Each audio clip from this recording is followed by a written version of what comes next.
मशरिक़ वस्ता में हालात धीरे धीरे जरूर पटरी पर लौट रहे हैं, या यूं कहा जाए कि इजराइल और ईरान के दरमियान जंग तो जरूर थम गई है।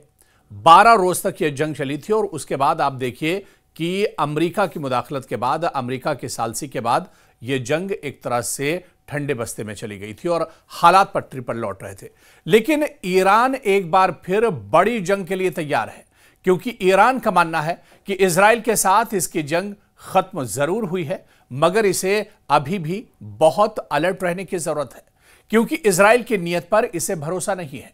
12 रोजा जंग के बाद इजराइल और ईरान के दरमियान तोपों की घन गरज तो रुक गई है, लेकिन असल जंग अब शुरू हो चुकी है। वो जंग जो आसमान पर दिखाई देती है और ना ही जमीन पर। यह है नफ्सियाती, मालूमाती और खुफिया जंग, जिसमें गोलियों के बजाय खबरों, बयानात, साइबर हमलों और सिफारती इशारों का इस्तेमाल हो रहा है। इस जंग में मोसाद बहुत माहिर है। आप देखिए कि मोसाद अपने दुश्मन पर हमेशा नजर रखता है और खुफिया जानकारी के अलावा अपने दुश्मन के ठिकाने की रेकी भी कराता है। खासकर ईरान में मोसाद के सैकड़ों जासूस मौजूद हैं।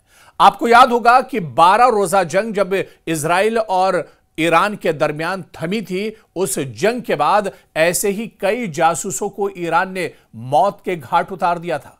और एक बार फिर जब मशरिक़ वस्ता में हालात तो बेहतर हैं, इजराइल और ईरान के दरमियान जंग नहीं हो रही है, लेकिन ईरान पूरी तरह से अलर्ट है और बाकायदा इस पर ईरान का बड़ा बयान आया है कि जंग तो नहीं हो रही है, जंग जैसे हालात भी नहीं है, लेकिन इजराइल पर भरोसा नहीं किया जा सकता है और इसी वजह से ईरान हमेशा से अलर्ट है और पूरी मजबूती के साथ अगर कोई जंग होती है या इस तरह के हालात बनते हैं तो उसके लिए तैयार है। दरअसल ईरान और इजराइल के दरमियान 12 रोजा जंग ने खित्ते में ताकत के तवाजुन को हिलाकर रख दिया था। अगरचे यह जंग है वो बहुत कम वक्त के लिए हुई थी, मगर इसने एक मैसेज जरूर वाजे कर दिया था कि ईरान अब सिर्फ दिफाई नहीं बल्कि जारिहाना अंदाज में भी रद्द अमल देने की सलाहियत रखता है। दूसरी जानिब इजराइल और अमेरिका के लिए यह जंग एक सियासी चैलेंज बन गई है। अमेरिका में दरअसल कांग्रेस के चुनाव होने वाले हैं और इजराइल में पार्लिमानी इलेक्शन बहुत नजदीक है, लिहाजा कोई भी मुल्क एक बड़ी अस्करी मुहिम का खतरा मोल नहीं लेना चाहता है। यानी चाहे अमेरिका की बात करें या इजराइल की बात करें, ये अब ऐसे वक्त पर कोई जंग नहीं छेड़ना चाहते हैं। और दूसरी तरफ आप देखिए कि अब मैदान जंग पूरी तरह से बदल चुका है। जहां पहले मिसाइल चलते थे, वहां अब एक तरह से खबरें, साइबर हमले, हैकिंग और खुफिया ऑपरेशंस का जोर है। दरअसल इजराइल और अमेरिका ईरान के एटमी साइंसदानों, फौजी कमांडर्स और दिफाई तंसीबात हैं, उन्हें एक तरह से अपना टारगेट बनाना चाहते हैं और मुमकिन है टारगेट किलिंग या महदूद ऑपरेशन दोबारा देखने को मिले। इस किस्म के हमले इंतखाबात से कबल ताकत के मुजाहरे के तौर पर भी इजराइल और अमेरिका की तरफ से किए जा सकते हैं। इसके अलावा आप देखिए कि मीडिया और सोशल मीडिया के जरिए ईरानी अवाम में मायूसी फैलाने की भी कोशिश कर सकता है इजराइल। झूठे बयानात, लीक्स और अफवाहों से हुकूमत पर दबाव बढ़ाया जाएगा। ईरान के इत्तेहादी ग्रोहों में इख्तलाफ पैदा करने की मुहिम चलाई जा सकती है और सबसे अहम जो इस खित्ते में कि साइबर वॉर भी एक तरह से शुरू की जा सकती है, क्योंकि ईरान के तवानाई, बैंकिंग और मवासलाती निजाम पर साइबर हमले मुमकिन है। दूसरी तरफ ईरान भी इजराइल के इंफ्रास्ट्रक्चर और सिक्योरिटी नेटवर्क्स को निशाना बना सकता है। यानी हालिया बरसों में दोनों ममालिक ने एक दूसरे पर कई डिजिटल हमलों के इल्जामात लगाए हैं और आप देखिए कि इस पूरे मंजरनामे में रूस का जो किरदार है वो बहुत अहम हो जाता है। रूस के सदर व्लादिमीर पुतिन ने इंकशाफ किया है कि इजरायली हुकाम ने खुफिया तौर पर मॉस्को को बताया है कि वो ईरान से तसादुम नहीं चाहते। यह पैगाम रूस के जरिए तेहरान तक पहुंचाया गया और यह इशारा है कि फरीकैन बराह रास्त जंग से गुरेज चाहते हैं, लेकिन खुफिया सतह पर ताकत आजमाई जारी रहेगी। रूस दरअसल एक दरमियानी सालिस का किरदार अदा कर रहा है, ऐसा सालिस जो दोनों फरीकैन को मुकम्मल जंग से रोककर अपने सिफारती असर और रसूख को बढ़ा रहा है। लेकिन इजराइल और अमेरिका दोनों इस वक्त दाखिली सियासी दबाव के शिकार हैं। इजराइल में पार्लिमानी इंतखाबात आने वाले हैं तो उधर अमेरिका में कांग्रेस के इंतखाबात हैं। ऐसी सूरत में बड़ी अस्करी कार्रवाई अगर नाकाम हो गई तो इसके नतायज इंतखाबी नुकसान की सूरत में भी दरअसल सामने आएंगे। इसीलिए दोनों मुल्क खुफिया कार्रवाइयों को अब बड़े पैमाने पर तरजीह दे रहे हैं या फिर आने वाले दिनों में इसके बारे में सोच सकते हैं। जहां कामयाबी मिले तो क्रेडिट लिया जा सके और नाकामी हो तो इसे इनकार किया जा सकता है। लेकिन इतना तो जरूर है कि अब ईरान के लिए यहां पर कई इशारे मिल रहे हैं कि दुश्मन की हिकमत अमली में एहतियात एक तरह से शामिल है। अब बराह रास्त हमले के बजाय गैर रिवायती हरबों का इस्तेमाल इसमें किया जा सकता है। दुश्मन अपनी कोशिशों को खुफिया रखकर ईरान के अंदर इंतशार पैदा करना चाहेगा। अस्करी खतरे में वक्त की कमी है और कलील मुद्दत में बड़े फौजी तसादुम के इम्कानात कम है, मगर खुफिया कार्रवाइयां, साइबर हमले और इकोनॉमिक दबाव में एक तरह से इसके जरिए इजाफा जरूर किया जा सकता है।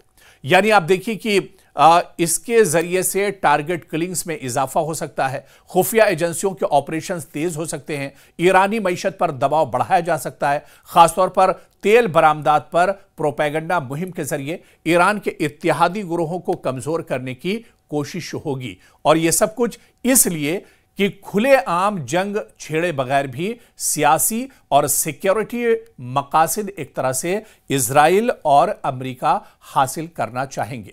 और इसी वजह से आप देखिए कि जाहिरी सुकून के बावजूद खित्ता इंतहाई नाजुक मरहले में अब एक तरह से दाखिल हो चुका है पूरे रीजन की अगर बात की जाए, क्योंकि ईरान के खिलाफ अब जंग तोपों से नहीं, जहन और डेटा से दरअसल लड़ी जा रही है। यह अब माइंड गेम है जो पूरा मिडिल ईस्ट में एक तरह से छिड़ती हुई नजर आ रही है। यह जंग ताकत के तवाजुन, सियासी मफादात और आलमी इत्तेहादों की नई तारीफ लिखेगी। और आने वाले वक्त में आप देखिए कि अस्करी नहीं बल्कि नफसियाती सिफारती जंग होगी, जहां कामयाबी गोली से नहीं बल्कि बयानिए, खुफिया मालूमात, सब्र, जासूसी और टेक्नोलॉजी के जरिए एक तरह से हासिल की जा सकती है। यानी ईरान और इसके दुश्मनों के दरमियान फिर से तसादुम का खतरा एक तरह से बढ़ गया है। और 12 रोजा जंग के बाद जंग तो जरूर खत्म हो गई, उसके जख्म भी अभी पूरे तौर से नहीं भरे हैं, लेकिन ईरान ऐसे में पूरी तौर से अलर्ट है कि खुफिया तौर पर या डिजिटल के एतबार से अब होने वाली जो जंग होगी वो हो सकती है, क्योंकि दुनिया अब कोई और जंग मोल नहीं लेना चाहती है। और जिस तरह से 12 रोजा जंग हुई थी उसमें जहां पर ईरान का बड़े पैमाने पर नुकसान हुआ था, इजराइल का भी बहुत बड़े पैमाने पर जानी और माली नुकसान हुआ था। इस वजह से कोई जंग तो छिड़ती हुई नजर नहीं आ रही है, लेकिन खुफिया तौर पर यह जंग जरूर जारी रह सकती है आने वाले दिनों में। मशरिक़ वस्ता में हालात धीरे धीरे जरूर पटरी पर लौट रहे हैं, या यूं कहा जाए कि इजराइल और ईरान के दरमियान जंग तो जरूर थम गई है। 12 रोज तक यह जंग चली थी और उसके बाद आप देखिए कि अमेरिका की मुदाखलत के बाद, अमेरिका की सालसी के बाद यह जंग एक तरह से ठंडे बस्ते में चली गई थी और हालात पटरी पर लौट रहे थे।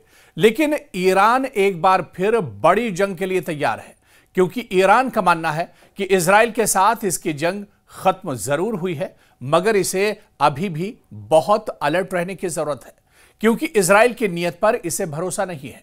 12 रोजा जंग के बाद इजराइल और ईरान के दरमियान तोपों की घन गरज तो रुक गई है, लेकिन असल जंग अब शुरू हो चुकी है। वो जंग जो आसमान पर दिखाई देती है और ना ही जमीन पर। यह है नफसियाती, मालूमाती और खुफिया जंग, जिसमें गोलियों के बजाय खबरों, बयानात, साइबर हमलों और सिफारती इशारों का इस्तेमाल हो रहा है।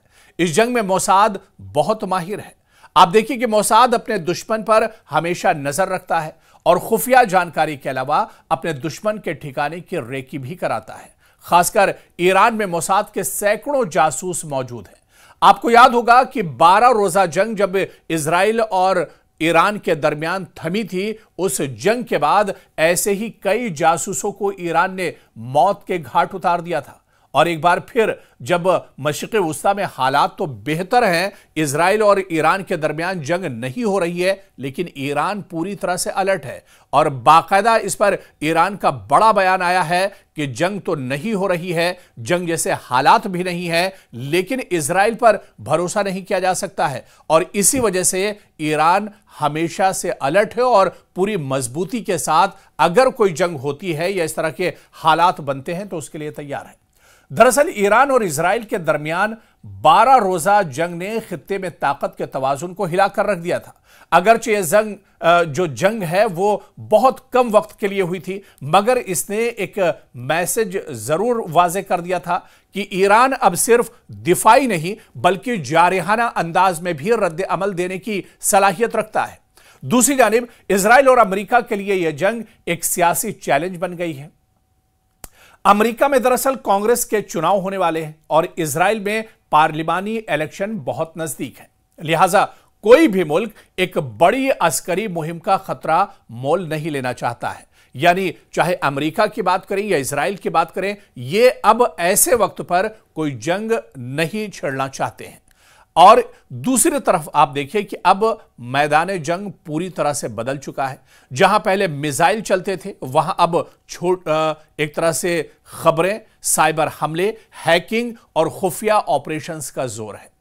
दरअसल इजराइल और अमेरिका ईरान के एटमी साइंसदानों, फौजी कमांडर्स और दिफाई जो तंसीबात हैं उन्हें एक तरह से अपना टारगेट बनाना चाहते हैं और मुमकिन है टारगेट किलिंग या महदूद ऑपरेशन दोबारा देखने को मिले। इस किस्म के हमले इंतखाबात से कबल ताकत के मुजाहरे के तौर पर भी इजराइल और अमेरिका की तरफ से किए जा सकते हैं। इसके अलावा आप देखिए कि मीडिया और सोशल मीडिया के जरिए ईरानी अवाम में मायूसी फैलाने की भी कोशिश कर सकता है इजराइल। झूठे बयानात, लीक्स और अफवाहों से हुकूमत पर दबाव बढ़ाया जाएगा। ईरान के इत्तेहादी ग्रोहों में इख्तलाफ पैदा करने की मुहिम चलाई जा सकती है और सबसे अहम जो इस खित्ते में कि साइबर वॉर भी एक तरह से शुरू की जा सकती है, क्योंकि ईरान के तवानाई, बैंकिंग और मौसलाती निजाम पर साइबर हमले मुमकिन है। दूसरी तरफ ईरान भी इजराइल के इंफ्रास्ट्रक्चर और सिक्योरिटी नेटवर्क्स को निशाना बना सकता है। यानी हालिया बरसों में दोनों ममालिक ने एक दूसरे पर कई डिजिटल हमलों के इल्जामात लगाए हैं और आप देखिए कि इस पूरे मंजरनामे में रूस का जो किरदार है वो बहुत अहम हो जाता है। रूस के सदर व्लादिमीर पुतिन ने इंकशाफ किया है कि इजरायली हुकाम ने खुफिया तौर पर मास्को को बताया है कि वो ईरान से तसादुम नहीं चाहते। ये पैगाम रूस के जरिए तेहरान तक पहुंचाया गया और यह इशारा है कि फरीकैन बराह रास्त जंग से गुरेज चाहते हैं, लेकिन खुफिया सतह पर ताकत आजमाई जारी रहेगी। रूस दरअसल एक दरमियानी सालिस का किरदार अदा कर रहा है, ऐसा सालिस जो दोनों फरीकैन को मुकम्मल जंग से रोककर अपने सिफारती असर और रसूख को बढ़ा रहा है। लेकिन इजराइल और अमेरिका दोनों इस वक्त दाखिली सियासी दबाव के शिकार हैं। इजराइल में पार्लिमानी इंतखाबात आने वाले हैं तो उधर अमेरिका में कांग्रेस के इंतखाबात हैं। ऐसी सूरत में बड़ी अस्करी कार्रवाई अगर नाकाम हो गई तो इसके नतायज इंतखाबी नुकसान की सूरत में भी दरअसल सामने आएंगे। इसीलिए दोनों मुल्क खुफिया कार्रवाइयों को अब बड़े पैमाने पर तरजीह दे रहे हैं या फिर आने वाले दिनों में इसके बारे में सोच सकते हैं। जहां कामयाबी मिले तो क्रेडिट लिया जा सके और नाकामी हो तो इसे इनकार किया जा सकता है। लेकिन इतना तो जरूर है कि अब ईरान के लिए यहां पर कई इशारे मिल रहे हैं कि दुश्मन की हिकमत अमली में एहतियात एक तरह से शामिल है। अब बराह रास्त हमले के बजाय गैर रिवायती हरबों का इस्तेमाल इसमें किया जा सकता है। दुश्मन अपनी कोशिशों को खुफिया रखकर ईरान के अंदर इंतशार पैदा करना चाहेगा। अस्करी खतरे में वक्त की कमी है और कलील मुद्दत में बड़े फौजी तसादुम के इम्कानात कम है, मगर खुफिया कार्रवाइयां, साइबर हमले और इकोनॉमिक दबाव में एक तरह से इसके जरिए इजाफा जरूर किया जा सकता है। यानी आप देखिए कि इसके जरिए से टारगेट किलिंग्स में इजाफा हो सकता है, खुफिया एजेंसियों के ऑपरेशंस तेज हो सकते हैं, ईरानी मईशत पर दबाव बढ़ाया जा सकता है, खासतौर पर तेल बरामदात पर प्रोपेगेंडा मुहिम के जरिए ईरान के इत्तेहादी ग्रोहों को कमजोर करने की कोशिश होगी। और यह सब कुछ इसलिए कि खुलेआम जंग छेड़े बगैर भी सियासी और सिक्योरिटी मकासद एक तरह से इजराइल और अमेरिका हासिल करना चाहेंगे। और इसी वजह से आप देखिए कि जाहिरी सुकून के बावजूद खित्ता इंतहाई नाजुक मरहले में अब एक तरह से दाखिल हो चुका है पूरे रीजन की अगर बात की जाए, क्योंकि ईरान के खिलाफ अब जंग तोपों से नहीं, जहन और डेटा से दरअसल लड़ी जा रही है। यह अब माइंड गेम है जो पूरा मिडिल ईस्ट में एक तरह से छिड़ती हुई नजर आ रही है। यह जंग ताकत के तवाजुन, सियासी मफादात और आलमी इत्तेहादों की नई तारीफ लिखेगी।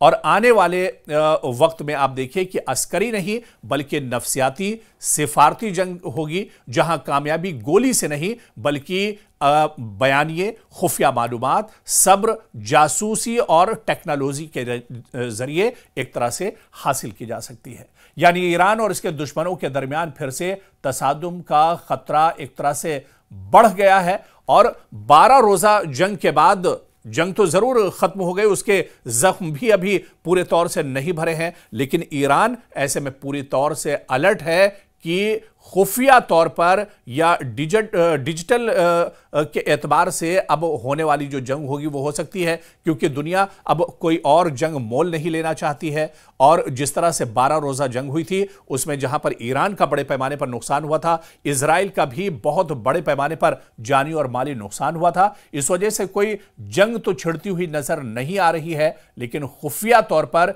यह जंग जरूर जारी रह सकती है आने वाले दिनों में।